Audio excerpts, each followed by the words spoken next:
Good afternoon, everybody. It's your boy TG Trades, and today we're back with our weekly watch list for this upcoming week of August 3rd to August 2nd. We got some big news this week, some big earnings, and I'm looking to kill it this week, man. We've been on a crazy heater in chat. A lot of beginners are making a lot of money. A lot of more experienced traders are continuing to build their positions and build their portfolios.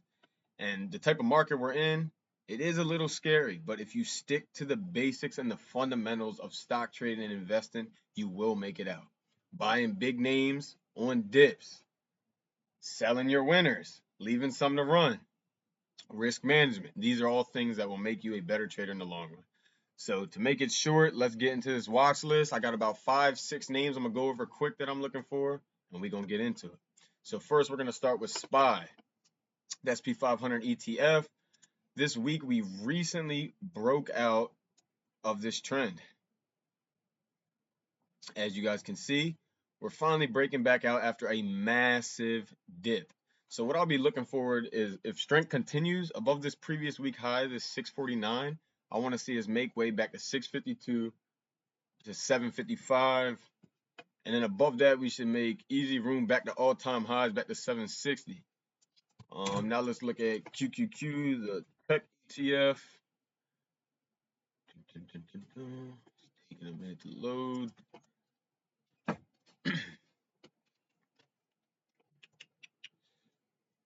It's loading up. All right, so this is the tech ETF. All right, so the tech's been selling off recently, but last week we saw a rotation in money. So we saw money move out of semiconductors and memory stocks back into software and big tech names. But QQQ is still trading lower than the SP 500, but I still feel like we got even more room to make back up on the upside. So above this previous week high, the 696, I'll be looking for us to fill this daily gap from 698 to about 705. Strength continues, and I'll look for our next daily gap at 713, and so on and so forth. Now let's look at some of our individual names. Yeah, I'm sorry it's taking a minute to load. This is weird. All right, let's look at Tesla. Man, Tesla's been getting killed.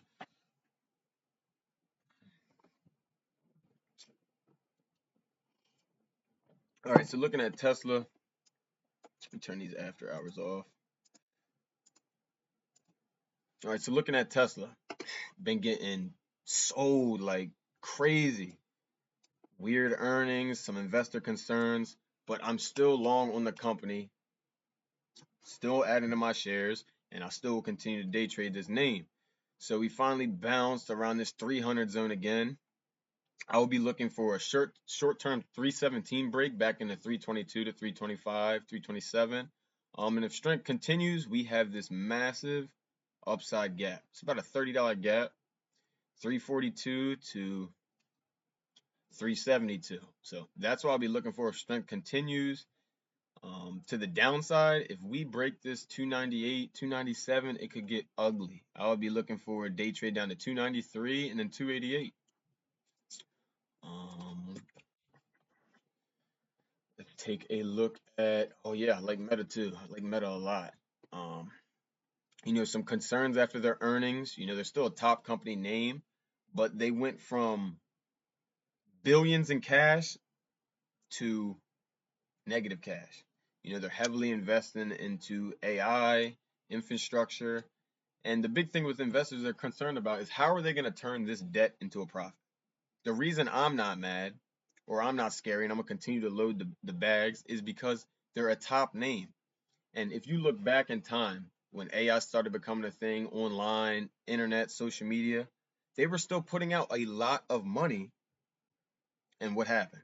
They ended up getting a return on what they were spending. So I'm still long on these companies. I still believe they will turn their debt and their spendings into a profit.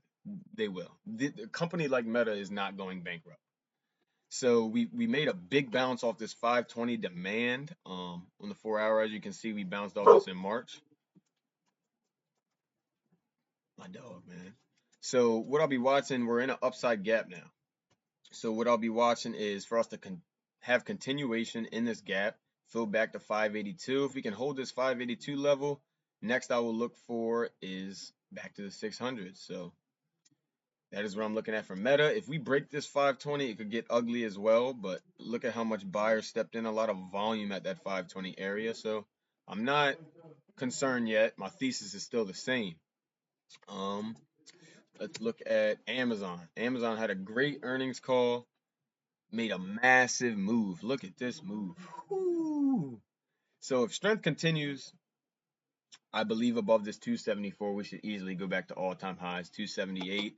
I know they're gonna look to get up to that 300 level soon, and I'm excited for it. So I loaded my bag for shares on the dip, sitting up like 20% on shares / equity. So a nice little return, and I'm gonna keep doing my thing. Now, also remember, people are profit taking. If selling occurs, we have a lot of downside to cover. Look at this downside gap. 239 to 261. That is a lot of room back down. And from my experience trading, closest gaps always get filled in the short to midterm. Farther out gaps, normally I look at those gaps to get filled when we correct and have market crashes. But I would expect that if we don't get above this 274 and go to all-time highs this week, I will expect us to come down and fill some of this gap. Not all of it, but we could fill some, or we could fill all. Yeah, that's Amazon. And what else would I be looking at? How's Apple looking? Apple got hit after a big run too. I'm still bullish on the company. I don't own any options on Apple or any shares / equity. I bought Amazon a couple months back instead of Apple. I believe more in what Amazon has going on. I feel like they were more undervalued. And Apple netted a bigger return in the short run, but I'm still long on both companies. I'm just holding Amazon over Apple. But they had a massive gap down, and it looks like they made a pretty decent bounce around this 300 area, some volume coming in after a big sell-off. So I'll be looking for this upside gap to get filled from 310 back to 329. So that's a $20 gap. I'll be looking for it to get filled if strength continues. If it doesn't, then under this previous week low, this 300 level, I'll be looking for us to take ways back down to 293 and 289. And yes, that is my watch list for this upcoming week. I dropped it all live in my free trading Discord community. So if you guys want access to this, the link is in all my bios on my social media. But I'm looking forward to this week, man. There's a lot of opportunity that's going on. So a lot of money can be made, but it is important to follow your rules, trust your system, take profit, protect against the downside. When you do those things, your trading will become a lot easier. So that's all I have for you guys today. You guys have a great rest of your weekend. Enjoy the Sunday. Get ready for tomorrow, work, whatever else you guys got going on. And I'll be back live trading at 9:30 a.m. Eastern time tomorrow morning. You guys have a good one. Stay blessed. To the moon. We out.